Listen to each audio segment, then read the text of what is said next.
Is on. All right. Thank you so much, Iva, for being here. And we're looking forward to learning about entrepreneurs for Palestine from you.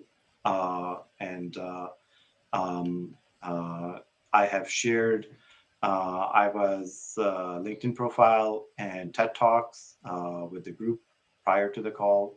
Iva has spoken at TED and a number of other places, and she has a number of amazing social entrepreneurship initiatives under her belt as well.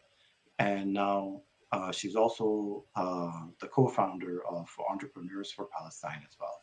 So thank you so much for being here. Over to you, please.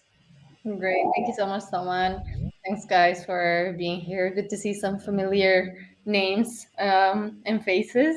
It's really nice to be here. Salman and I had scheduled this for some time ago, but in the end, I couldn't make it. So I'm happy to finally be here and to be able to share with the community what we're up to and to see how we could work together and support each other.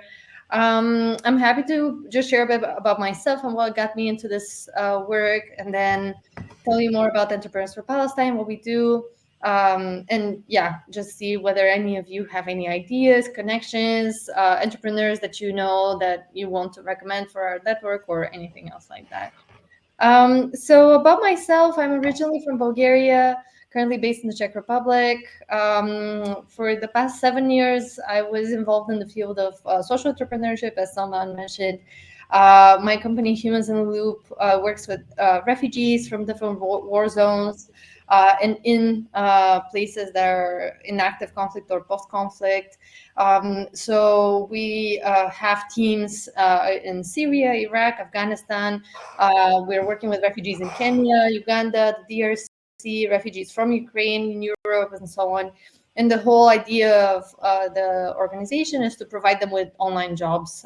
So we used to be very active in the field of AI data annotation, which is this interesting niche where you just annotate data sets for AI companies. And it used to be, this really big market. It's not anymore, just because of this whole hype around generative AI and the fact that it's not as trendy to be working on actually practical applications of machine learning and like computer vision and so on anymore. But in any case, the company is still there.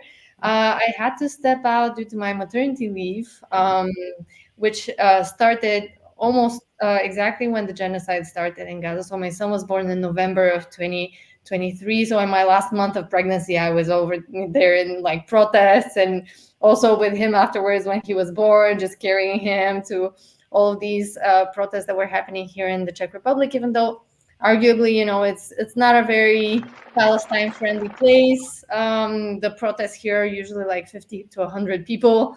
It's really, hard to be doing organizing locally, but in any case, that's just something that I started doing immediately. And then, as I had some time to myself to rethink my professional life, I decided that after my maternity leave was over, I really wanted to prioritize Palestine in my professional efforts. Because as I think, like everyone here, most likely, this has been a reckoning point for so many of us who already, maybe supported the Palestinian cause, but were not speaking up about it. It was kind of latent. And of course, now it's so relevant, and we need all hands on deck. Everyone needs to be contributing their own part and doing what they can in order to promote the Palestinian cause and to fight against Zionism. So, because it affects us all in so many different ways, right? So that was my thinking, and I joined initially the One Democratic State Solution Initiative. I think, Salman, you've hosted them over here more than once, because I'm really a fan of this ideology and this, idea that I could still continue to promote. But then I decided that I need to do something that's a little bit more relevant to my field of work, to entrepreneurship, to my own network, where I can activate the people around me, because I was seeing that in all of these spaces where I usually am, like social entrepreneurship conferences and these types of like competitions and TED Talks and prizes, there's so many ambitious young people and people of all ages, but ambitious people working on solving social issues and solving the climate crisis, and you know, doing good, but almost nobody was speaking up for Palestine. And I was so frustrated by that, you know, because these are people who are good people, you know, they care about yeah, doing good and making an impact in the world, but there's still so much silencing, so much you know, also lack of awareness in these communities. So many debates that are happening and people are very opinionated, so usually one is just unsure or uncomfortable to express their position. So anyways, this was what got me to establish Entrepreneurs for Palestine, and the whole goal of the organization is to gather entrepreneurs and to connect them under the cause of supporting Palestine. We ended up joining the Tech for Palestine incubator. I connected with Tom, with Paul, and in the end, we decided that it actually makes a lot of sense for me to join the Tech for Palestine network and to be part of the team and to just run the Entrepreneurs for Palestine community within Tech for Palestine. So that was in the beginning of this year, actually. So it's been just a few months and it's grown very rapidly since then. In February, we did our official launch with a big event. And since then, we've just been focusing on onboarding people. We now have 170 entrepreneurs from around the world. And these range from like CEOs of publicly traded companies in the Bay Area to, you know, small entrepreneurs, maybe based in Palestine and in Gaza. So we have that and everything in between. We have around a third of our people are in the Americas, another third are in Europe, in the UK, and another third are in the Middle East, in Palestine itself, but also in Egypt, Dubai, GCC area, and around. So it's really a very diverse community, a lot of inspiring people who are, you know, doing their best. A lot of them have pro-Palestine projects and pro-Palestine businesses, but not necessarily. You know, some of them just are very successful business people and founders of startups. And you know, what we offer them is firstly the ability to join a community that shares the same values, right, and where they can speak their mind freely. And a lot of them cannot do that in the industries where they operate. So that's just, you know, number one, just having that community. We try to organize in-person meetups, and we've done several in London, in New York, in the Bay Area, where we just bring people together so that they can chat and make friends. The next thing that we do is to build bridges to the Palestinian ecosystem. So we encourage people who are looking for talent to hire Palestinians, to mentor Palestinian talent, to perhaps invest in Palestinian businesses if they're interested in this type of work. And now we've also launched Investors for Palestine as a separate initiative where we try to mobilize both angel investors and VCs to invest in pro-Palestine businesses and Palestinian businesses as well.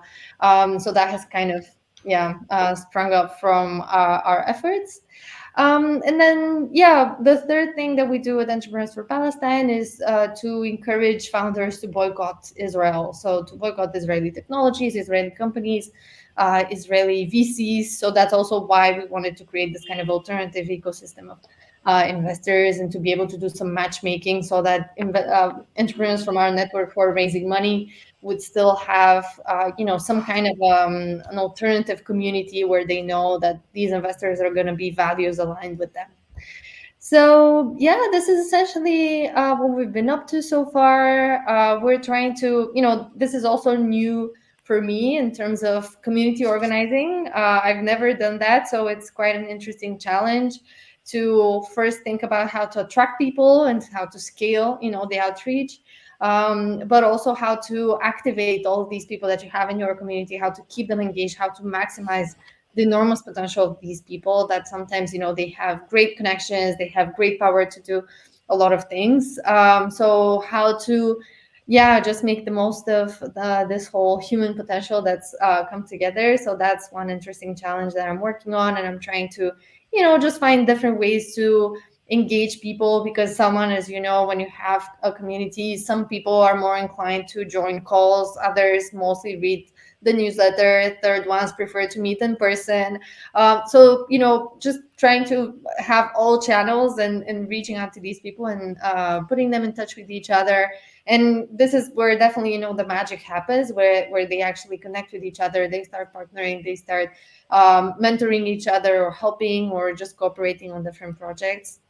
So yeah, that's essentially what we do. If anyone knows a founder, a CEO, an entrepreneur who may qualify for this, or that they want to recommend, definitely let me know. Add me on LinkedIn, or email me at eva@techforpalestine.org. I'm happy to, discuss, and I'd love to have more new members join us, because so far we're not even doing outreach and awareness raising among people who are neutral. We're still just targeting people who are pro-Palestinian. There's a lot of them, right? So there's actually a really big community of entrepreneurs who are pro-Palestinian, who are joining us.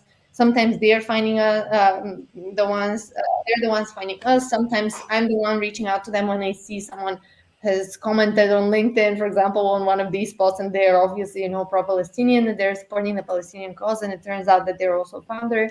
So there are definitely so many people out there who support the mission. Now our goal is to just bring them all together and then start expanding from there.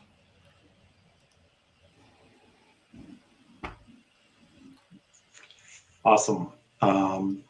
So, and we'll take questions. If anybody has questions, you can raise your hand, or you can type your question in the chat as well. But you're welcome to just raise your hand and ask as well, whatever you're comfortable with.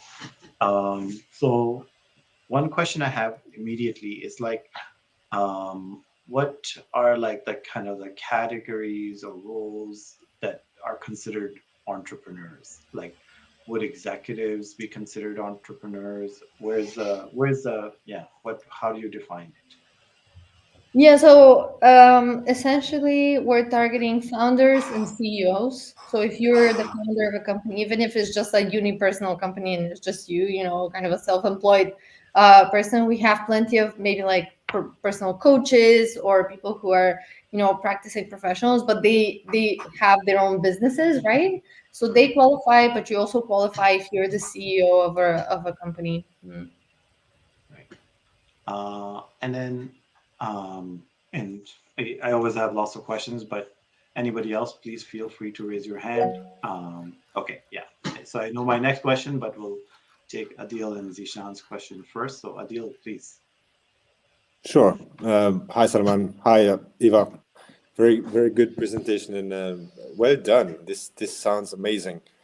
And I've been trying to sign up on the website. At the same time, I was checking that there's a process. So schedule an intro call. And I wanted to ask you if you've got space for people from Africa, because I see Americas and I see Asia and Europe, but somehow I didn't see any space for Africa. So I'm based in Mauritius and a small island next to Madagascar, so we are considered part of Africa. And what I do basically is business valuation. So I build financial models and value companies. I've been doing this for 3 years now on my own account, and I think it's doing well, thanks God. So I was thinking if that is a space that could potentially be of interest to entrepreneurs for Palestine, and if you would eventually consider space for Africa.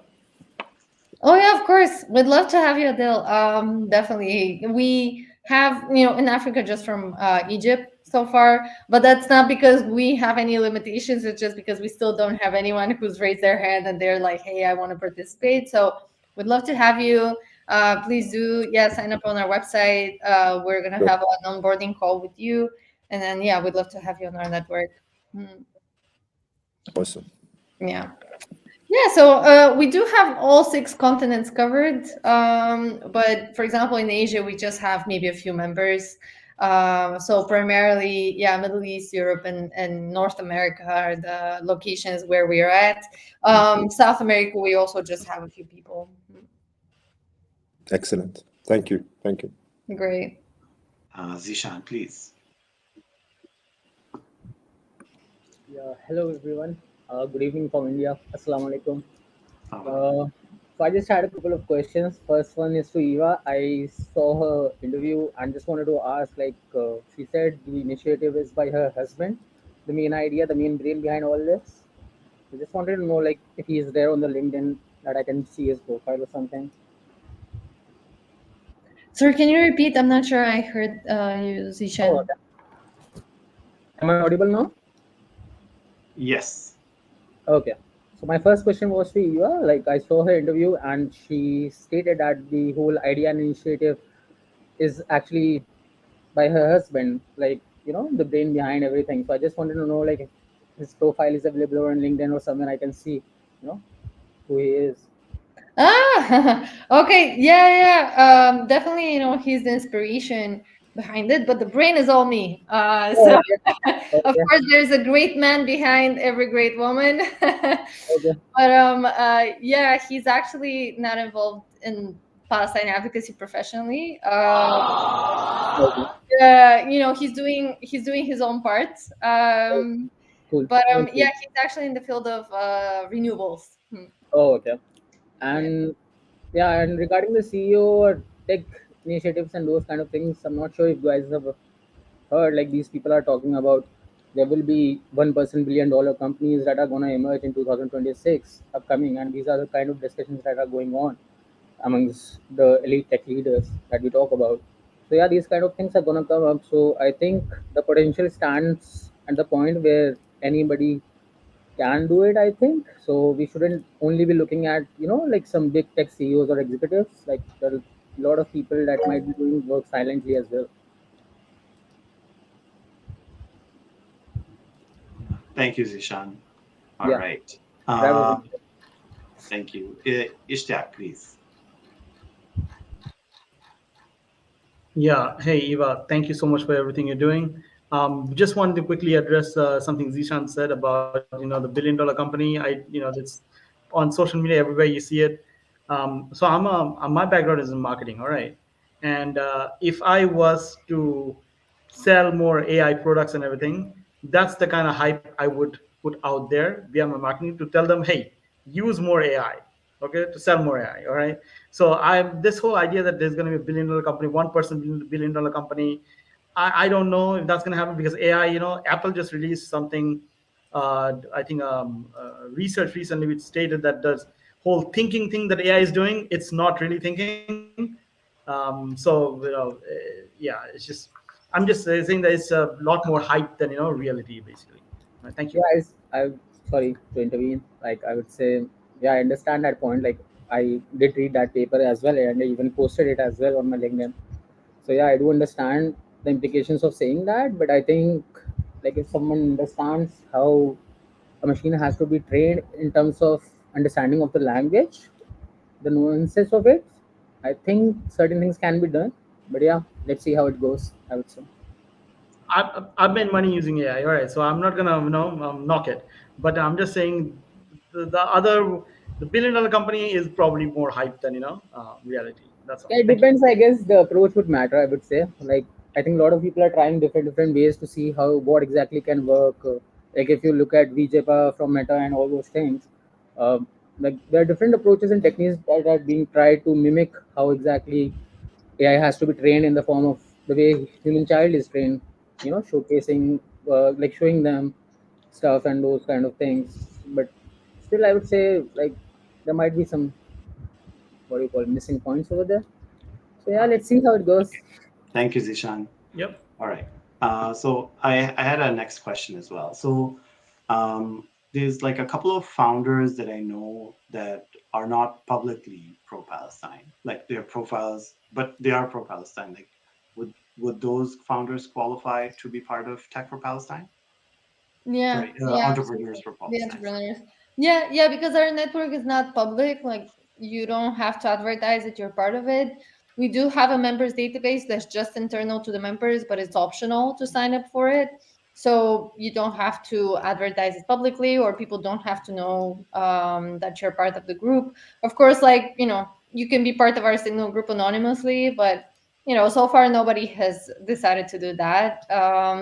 most people, are already more outspoken. But we have had a couple of people who decided, no, sorry, I don't want to be part of the group because I'm afraid of potential repercussions. I want to like raise money, and I think this is going to be risky for me, or I have a student visa in the US and that's going to be very dangerous for me. And that's totally fine. Like, we don't force anyone to be part of the community. And that's why, so far we've mostly seen people who are outspoken, pro-Palestine, joining us and being quite active, and just sharing openly that they're part of the group. Right, right. Yeah. Some people are definitely a lot more cautious. And like, if somebody's on a student visa in the US government has weaponized that against them, right? But and like even citizens are not safe. So that's understandable. Here, please. Hi, Eva. Thanks, Aman. Hi, Eva. Lovely to have you present to this group. I've been looking forward to hearing from you. Just out of curiosity, are you guys for profit or not for profit? Like, how do you self-sustain yourselves? So we're not registered at all so far. We're part of Tech for Palestine, and as a group, we don't have any separate entity. It's all based on a volunteer effort. But as part of Tech for Palestine, we count as a nonprofit because Tech for Palestine is a registered 501(c)(3). Okay. Yeah. Maybe I'll reach out to you because I'd love to help in terms of, just business coaching and financial coaching. So if that is something that you're looking for, I'm happy to help out and I can reach out to you. Yeah, that would be amazing. I think a lot of our members might benefit from this. Okay, wonderful. Thank you. Here is an accomplished CPA and financial expert. So, and then we have other financial experts on the call too, if they want to Awesome. identify themselves. So thank you for that. So yeah, and so that actually brings up a really good point too. Like someone like he who's not an entrepreneur but can kind of help in other ways. Like, do you have any kind of means of like keeping track of those people? And yeah, or is that developing, or what's kind of happening? Yeah, we have several such people. We have lawyers, for example, who've expressed interest in helping out.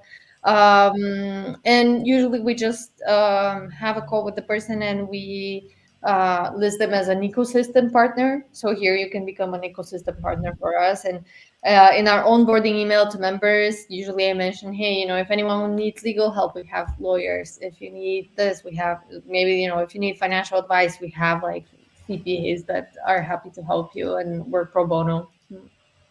Right. And then I assume that you accept like new entrepreneurs too, right? Like kind of like to Lishan's point, where somebody's starting off with their own company, they're relatively new. I assume you're accepting them as well. Yeah, absolutely. Any stage of entrepreneurship. We also have some people who've launched their own business. Now they're working for someone else, but they're still an entrepreneur at heart. So we've also accepted them in our community. So we have quite a loose definition of entrepreneurship, as long as you're an entrepreneur at heart. But we're happy to onboard people. And if they have an idea specifically related to Palestine, I usually also direct them to the Tech for Palestine incubator, where they can develop, their idea with the support of our team. Okay. Okay, Camille next, please. Camille, please.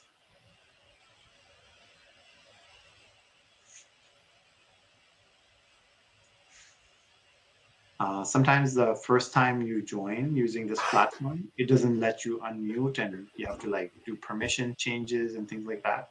You can try joining via a different browser, and so that might work. Until then, if you want, you can type in your question, and then we'll take Zishan's question and then come back. Come back to Camille. Zishan, please. Yeah, thanks. I just wanted to ask, like, I wanted to attend a workshop on human in the loop thing. So just to understand what level of skill set is required for the people who are working over there. Like, do they need to have just basic understanding of computer? How do they, just operating it like that as a normal user, not like engineers do or something like that. So I just wanted to attend the workshop to see, if there is something that can be done in order to, I don't know, ease out certain things. So you're referring to humans in the loop? Yeah, exactly. Yeah. Yeah, yeah. So there, the required level of computer literacy is actually quite low, or kind of normal, for an average internet user. So yeah, it's quite easy and accessible. And that was the whole mission of the organization, right? To have a very easy first digital job that people could perform in order to provide them with some type of livelihoods that they could earn online. Okay. So if I need to attend a workshop, I just need to sign it up for on the platform and I would be in, right? No, so we only work in specific locations where we have partnerships. So I think I mentioned in the beginning, we work in Syria, in Afghanistan, in Lebanon, in Bulgaria, where the organization is based. We work with Ukrainians, in several countries in Africa as well. So yeah, just unfortunately, it's not open to the public. Okay. So what should I do then? Like if I need to understand what exactly is taught over there in the initial stages. Like I think it says like it's like initial demo is like 2 hours or something like that. It was mentioned that they are explained how exactly to do stuff, and then they are with like they started off and then they are trained on the job kind of thing. Yeah, yeah. Maybe you could look up other trainings for just data annotation. I think there is plenty of resources online Cool. Okay. because So, the trainings that we organize are always internal for the workforce because the target group that we are working with is primarily refugees, asylum seekers, conflict affected people. cool. No issues. Thanks. All right, No worries. thank you. Let's try Camille again, please.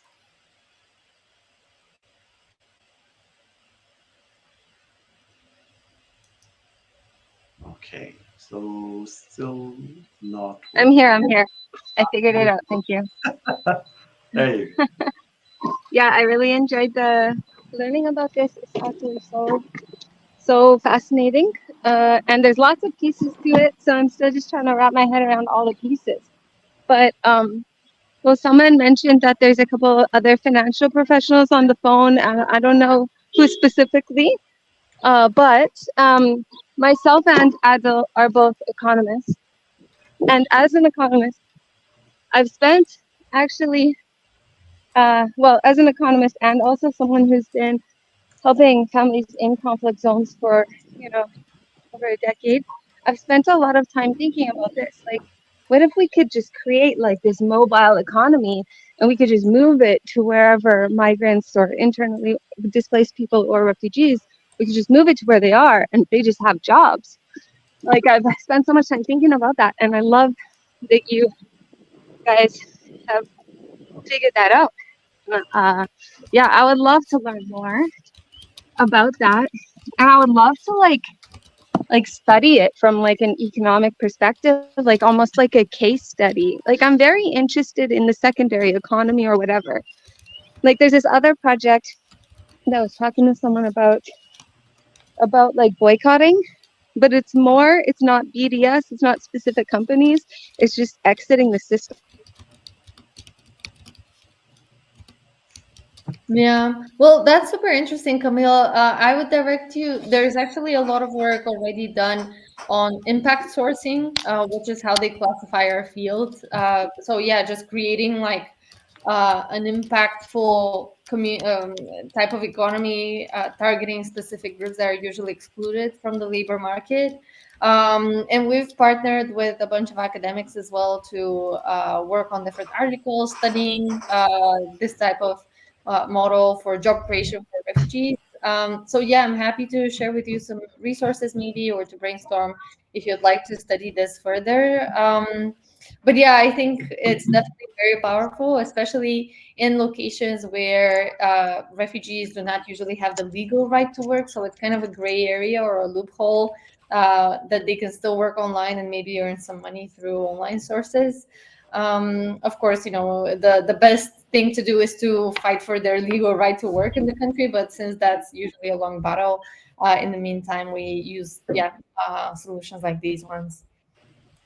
Yeah, like, oh, sorry, I was just dropped. But like I was saying, there's also this other project to like just boycott everything and kind of just like leave this system. And I could imagine that eventually there is going to be some sort of like secondary economy that's happening globally where we're just kind of supporting each other outside of the big stores. And I guess this is one of the seeds of that. And I could see this becoming like a foundation to something that in 10 or 20 years is enormous. And so I guess, yeah, I'm just interested. Like, I guess there's like a whole bunch of pieces to it. Like there's the consumer piece, and then there's the suppliers, and then there's the investors, and then there's the entrepreneurs. But like in my brain, I'm just like trying to connect all the dots. So I don't really have a lot of specific question related to that. I just think it's super cool. And I'm like here, I'm definitely available to offer my services. The money. So if anybody has any economic forecasting needs, I'm your guy. I can help you crunch numbers for sure. So I'm happy to help those entrepreneurs in that way, if that would be helpful. But I would also just be really interested to follow this over time and see what it grows into. It's perfect. It's exactly what's needed. It's perfect. It's so cool. Thank you. Great. Yeah, I mean, you may be interested actually in the Investors for Palestine initiative now that it's starting out. And, the whole idea is, to build this type of alternative VC ecosystem that's separated from the Zionist one, which is essentially all of the VC funding right now. There's so few outliers who are pro-Palestinian. So yeah, just creating an alternative deal flow, alternative market for this. So that's, I think, gonna have quite a lot of potential, and we need to really, be pushing for that to happen more and more.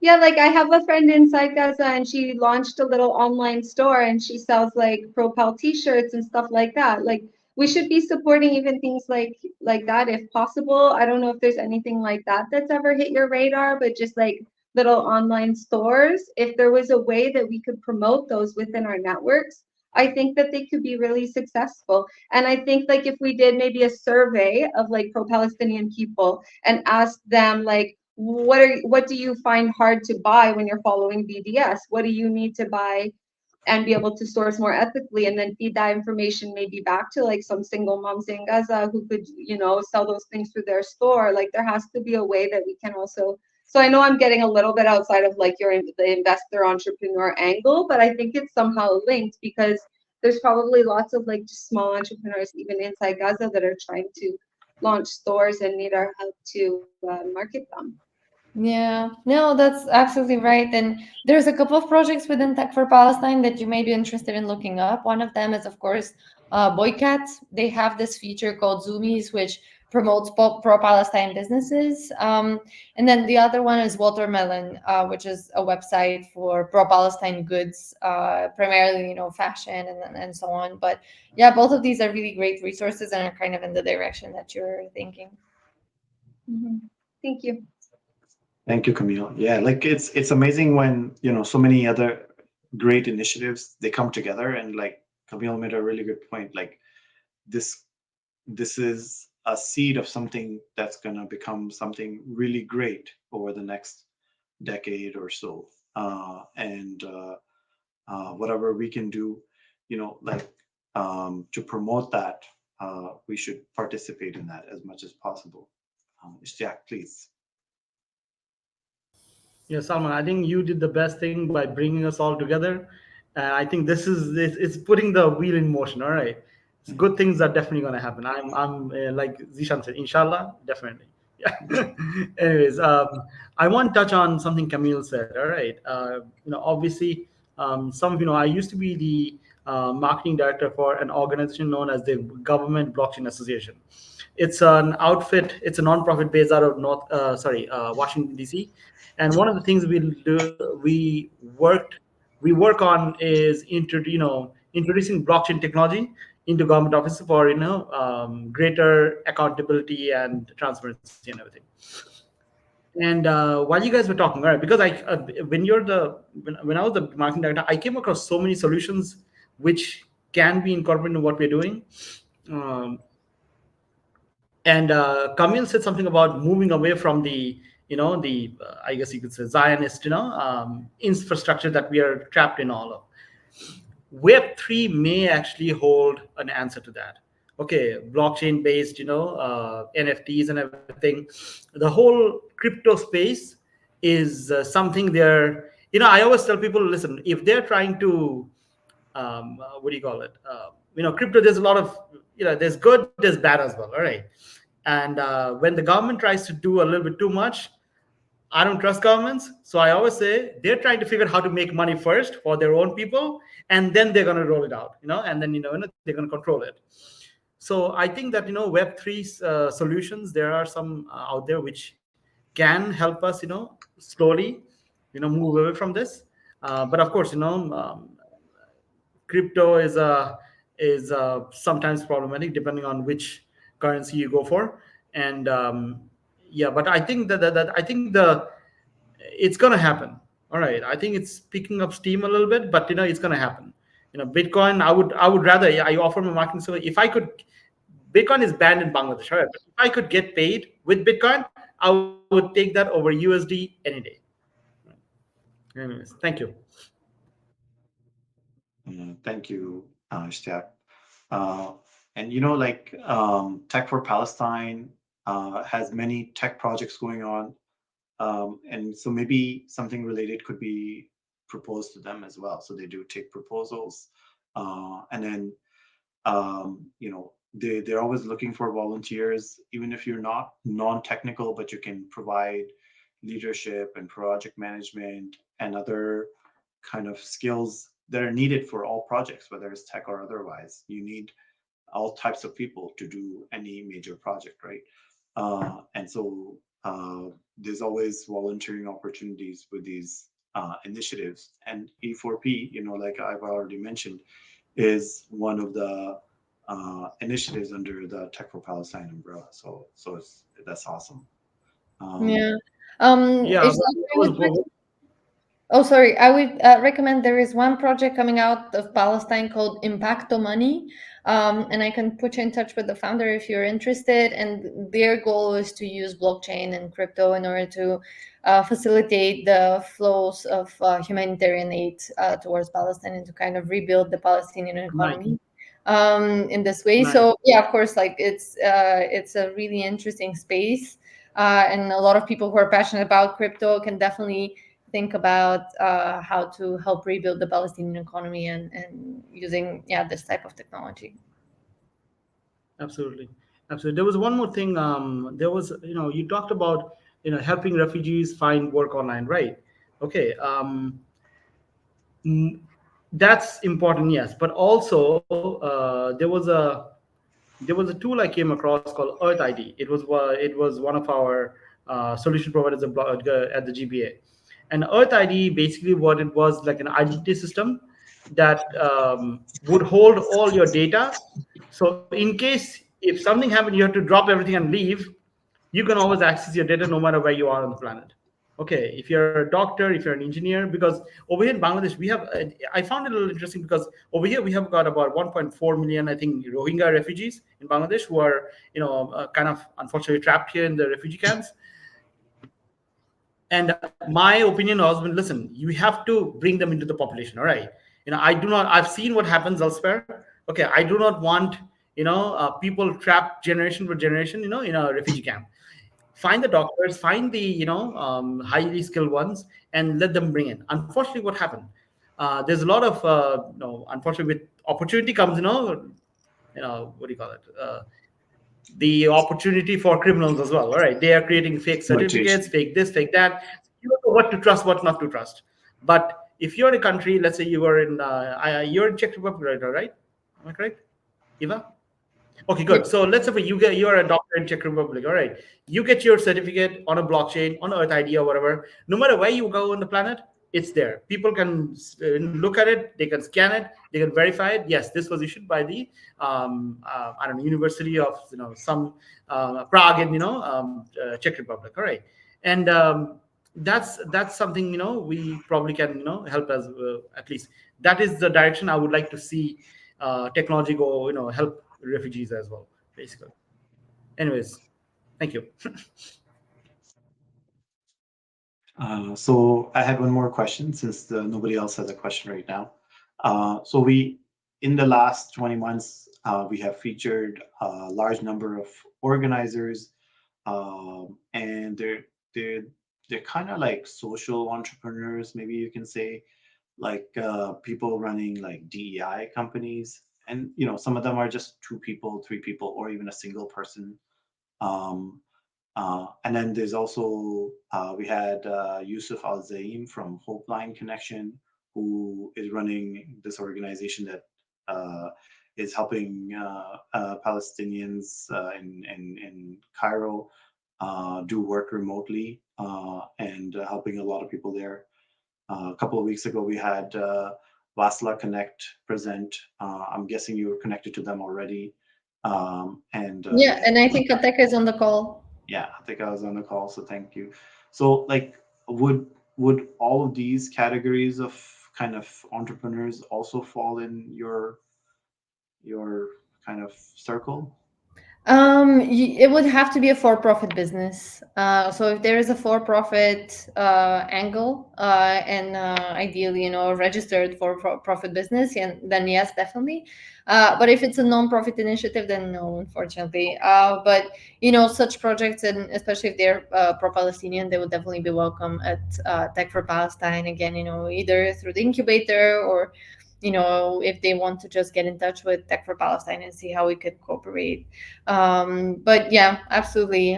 There's so many new initiatives coming out right now, and it's really amazing and inspiring to see so many people that are taking action, that are creating different organizations, each one in their own way, right? But together, kind of building this whole ecosystem. And that's kind of also the vision of Tech for Palestine, right? To just build a whole ecosystem of resistance to Zionism. Right. And we featured a good number of DEI professionals that are running for-profit business because, they have to make money too, right? They have to eat and put food on the table. And so, okay. So they would potentially, so they should apply too, basically. Yeah, absolutely. If you want to put me in touch with them, that would be great. Okay, awesome. And then last question for me is, what is the best way for people to connect with Tech for Palestine? Sorry, with Entrepreneurs for Palestine. I'm so sorry. Yeah, so both. I mean, it's interchangeable because we're part of the Tech for Palestine team. So definitely, add me on LinkedIn. I think you shared the LinkedIn here. Yes. Again, my email, eva@techforpalestine.org. Social media, we're everywhere. And then we also have a Discord community where we all come together, and this is where our community is mostly managed through. We have 9,000 people in there, so it's really a big, powerful community, a lot of potential there. So if anyone wants to join it and be part of the conversations, that would be great. Awesome. All right. That was a last question for me. Does anybody else have any questions? All right, Zishan, please. Yeah, so I just wanted to understand for these humans in the loop part, for example, like if if there was some way to speed up the process in which these people are creating annotated data sets, for example. So is it like the demand is always there and we are slow, or is it like the demand is not much and we are just like kind of matching up to whatever is coming up? How is it like? Yeah, I mean, I understand that you're quite interested in humans in the loop. So perhaps if you want to just message me on LinkedIn or shoot me an email, and yeah, I'm more than happy to discuss a bit more in detail. Just not to take away from everyone else's time, since that's not the main focus of why Salman invited me here. Sure. Okay. All right. Thank you so much, Iva. Thank you so much for your time. Thank you for being here. This is an amazing initiative, and like, again, like I think Camille really captured like the essence of it when she said that this is a seed that you're planting that will grow, and it will allow us to, in the future, create an alternate economy that is separate, that a machinery that doesn't uh, rely on genocide to maintain itself, right? And unfortunately that's the part of the machinery we're all part of currently, uh, and so we, you and the rest of us, we are putting in the seeds to create a better world. So thank you for that amazing initiative. Thank you so much, Salman, for your words and for having me here. And thanks everyone for coming. All right. Thank you, everyone. Have a great day. Thank you. Thank you. Bye-bye. Bye. Thanks, everyone.